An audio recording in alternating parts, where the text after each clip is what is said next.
Pero ikaw, ganun ba dapat na hindi lang masarap, ganyan, hindi maalat, ganun lang, pero yung mumurahin mo yung pagkain, parang hindi ko rin siya kaya kasi pagkain yun min eh. Oo nga Oo. eh. Sana Tsaka, lang pati maging fair. Ba, nag-rent ka ng puta. Ay, hindi lang. Di masarap puta.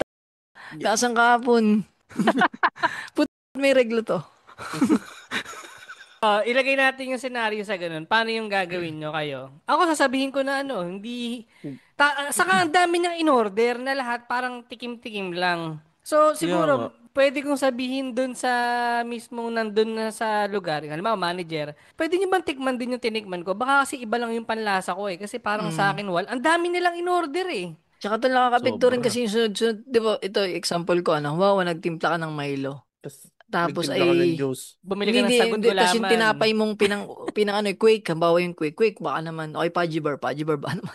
Di Oh, ba ang tamis over siya nun? sarap. Pag tinikman mo siya, sarap pare. Ano yun?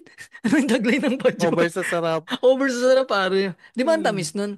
Pag ininom mo yung Milo, tapos may asukal pa, sobrang tamis niya lalo eh. Oo. O kaya, hindi Nabobombard pala, na yung... natabang, natabang, at gawa ng matamis na yung ano na, yung sa Paji Bar ah. Mm.